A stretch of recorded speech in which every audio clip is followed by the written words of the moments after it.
Kita bahas situasi terkini terkait dengan perang Iran dan Israel, lalu bagaimana seharusnya posisi Indonesia di tengah konflik yang terus memanas. Sudah bergabung melalui sambungan Zoom pengamat Timur Tengah Hasibullah Satrawi. Assalamualaikum warahmatullahi wabarakatuh, Pak Satrawi.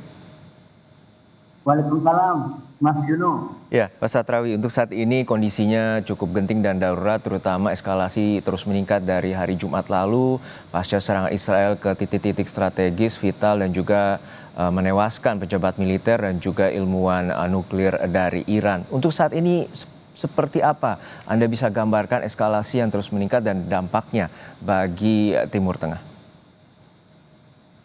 Ya, terima kasih Mas Juno. Sebelum kita lebih dalam tentang membahas tentang persoalan ini, saya ingin memulai dari empati sekali lagi kepada kedua belah bangsa, terutama warga sipil yang menjadi korban daripada perang ini.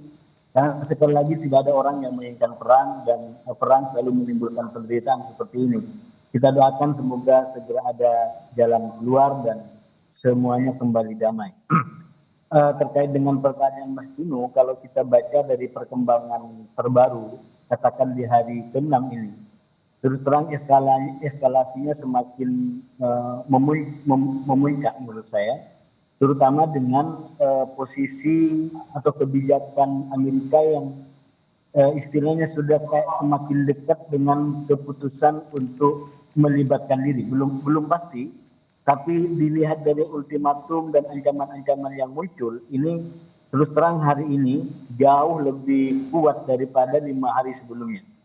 Misalkan salah satu peristiwa yang kita lihat, Presiden Trump meninggalkan forum G7 secara lebih cepat dan sempat dikatakan akan segera melakukan sesuatu dan kemudian disusul dengan statement-statement yang sangat keras kepada Teheran, seperti bahwa kesabaran sudah mulai habis dan Amerika meminta agar Iran menyerah secara tanpa syarat, termasuk juga dikatakan bahwa mereka tahu di mana tempat persembunyian Ayatollah Khomeini sebagai pemimpin tertinggi di Iran, walaupun masih ada kalimat dari Trump kalaupun tidak mengambil eksekusi atau membunuhnya sekarang. Jadi ini kayak semacam pernyataan-pernyataan yang semakin mendekatkan Amerika terutama kepada keputusan yang akan menentukan masa depan ataupun eskalasi lebih lanjut daripada perang ini.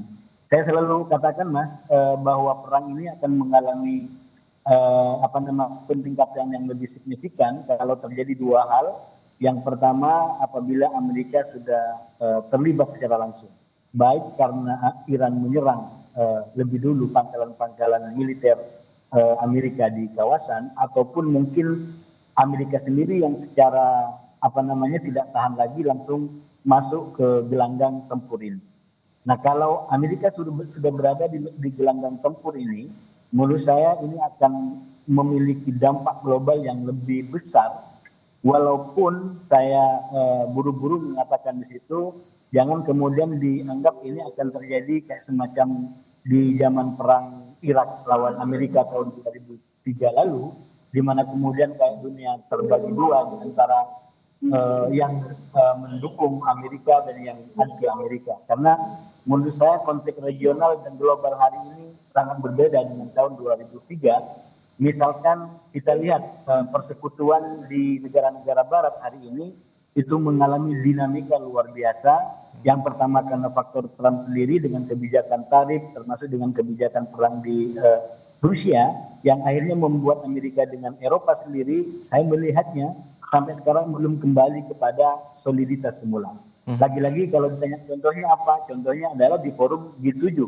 Misalkan tentang kepergian Trump ke Amerika, itu dikatakan oleh Presiden Macron bahwa ini mungkin akan ada gencatan senjata. Iya, tapi Mas Satrawi, maaf saya potong bahwa situasi terakhir bahwa Donald Trump tampaknya, walaupun kita juga mengerti bahwa suka terjadi keputusan yang berubah dari Donald Trump sendiri, bahwa terakhir ia meminta untuk adanya kesepakatan terutama antara Iran dan Israel pasca serangan yang turut membuat dunia ini terdampak. Iya, nah itu yang saya bilang tadi. Saya pernah menulis, Mas Dino, di Kompas tentang strategi dua tangan yang digunakan oleh Trump secara umum. Dua tangan itu secara umum katakanlah tangan kanan dia ngasih madu, tapi tangan kiri dia akan kasih racun. Itu banyak dia lakukan dalam konteks di Timur Tengah. Dalam perang hari ini saya melihat juga pola yang mirip. Karena ini ujungnya sama. Misalkan dengan kebijakan yang diambil oleh sepihak oleh Israel, secara layar dikatakan sepihak, maka itu kayak semacam pendekatan keras, agresi dan militer kepada Iran. Nah, sementara Trump sendiri menggunakan tangan yang lain atau jari yang lain yang sifatnya perundingan. Dia tidak menginginkan perang, minimal yang itu dinyatakan sampai sekarang. Tapi ujung daripada kedua tangan ini adalah satu, yaitu bahwa Iran tidak boleh memiliki senjata nuklir. Ujungnya sama. Pendekatan perang yang digunakan Netanyahu tuntutannya adalah satu, bahwa ingin menghancurkan nuklir Iran, dan perundingan yang dijalankan oleh Trump itu adalah juga sama, ingin memastikan Iran tidak memiliki senjata nuklir. Nah, persoalannya memang Iran memahami betul tentang strategi ini dan dia tidak memilih untuk berdiam di pojok lalu kemudian menyerah. Dia melawan, dia mengirim roket-roket terbarunya, bahkan roket Fatah yang jilid generasi 1 juga sudah mulai dipakai di dalam laporannya dalam serangan ini. Dan kita tahu akibat dari serangan itu luar biasa. Dan tentu kita tidak terlepas dari situasi yang masih terjadi agresi Israel di Palestina. Dan tentu ini pemerintahan dari Netanyahu sendiri tampaknya memiliki ambisi untuk menimbangkan rezim dari pemerintahan Iran sendiri. Itu seperti apa, Pak Satrawi? Mas Juno, sengaja atau tidak, dimasukkan atau tidak, langkah serangan militer sepihak yang diambil oleh Netanyahu ke Iran itu membuat Netanyahu bisa mendapatkan 4 keuntungan sekaligus. Yang pertama, posisi politik dalam negerinya menjadi lebih kuat karena dia dianggap sebagai pahlawan menghancurkan musuh utama Israel sekarang yaitu Iran. Yang kedua, dia bisa menghancurkan Hamas, menekan Hamas untuk lebih kuat, tidak terlalu ngeyel-ngeyel dalam perundingan. Yang ketiga, dia bisa mendapatkan dukungan kembali dari masyarakat internasional. Jangan lupa Mas Yunus, sebelum perang ini, itu Israel betul-betul mengalami keterdesakan yang tidak pernah terjadi sebelumnya. Negara-negara besar seperti Prancis bahkan memberikan koreksi yang sangat kuat, kritik yang sangat kuat. Krisis hubungan di antara Israel dengan Prancis itu tidak bisa lagi disamarkan. Itu muncul dari pernyataan anaknya Netanyahu, ya, itu yang sampai istilahnya memention wilayah-wilayah yang di Prancis bisa mengalami gejolak politik. Nah, saya melihat dengan serangan ini sebenarnya Netanyahu bermaksud untuk lepas daripada atau membalikkan keadaan. Tentu dunia terus mengecam tindakan Netanyahu yang terjadi di Palestina, terutama genosida yang terjadi di Palestina. Tentu ini jadi perhatian kita semua bahwa serangan rudal antara Iran dan Israel ini tidak hanya korban jiwanya juga meningkat, warga sipil yang menjadi korban. Lalu seperti apa upaya terutama dari posisi Indonesia untuk saat ini dan negara lainnya agar terciptanya kedamaian di Timur Tengah? Menurut saya gini Mas Juno, ini tergantung agenda kita ya. Untuk pemerintah kita, kalau dari perang Irannya sendiri, maka memang harus penting kita ngambil langkah-langkah nyata agar ini tidak semakin meningkat. Karena kita punya agenda ekonomi, perbaikan ekonomi yang begitu besar dari Bapak Presiden. Kalau perang ini terus berkelanjutan, sedikit atau banyak itu pasti akan mengalami dampak. Terutama kalau harga minyak terus mengalami peningkatan, yang sekarang sudah sampai kisaran $75. Bahkan beberapa media di Timur Tengah sempat mengatakan kalau terus memanas bisa jadi sampai lebih pada $100. Nah, itu artinya akan menjadi petaka ekonomi bagi banyak negara termasuk Indonesia.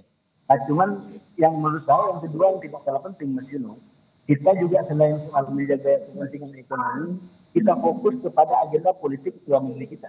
Apa agenda politik luar negeri kita? Yaitu memberikan dukungan sebanyak-banyaknya kepada kemerdekaan Palestina.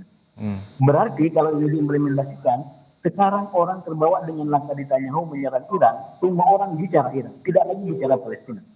Padahal di Palestina seperti yang saya bilang tadi, itu ada agenda penting. Misalkan akhir bulan ini rencananya Prancis dan Arab Saudi akan bikin konferensi internasional untuk mengakui Palestina. Nah, saya mengusulkan kepada pemerintah untuk tetap fokus. Jadi jangan terbawa dengan langkahnya Netanyahu. Kita harus ikut langkah kita sendiri, yaitu mendukung kemerdekaan Palestina dengan semua agenda dan rencana yang sudah ditetapkan sebelumnya. Baik, kita terus mendorong bagaimana pemerintah juga tetap konsisten mendukung kemerdekaan bagi Palestina dan juga mendukung bagaimana perdamaian dunia juga terus dihembuskan agar tidak lagi korban jiwa jatuh dari warga sipil. Terima kasih atas perspektif Bapak Hasibullah Satrawi, pengamat Timur Tengah bersama kami di Kompas Siang.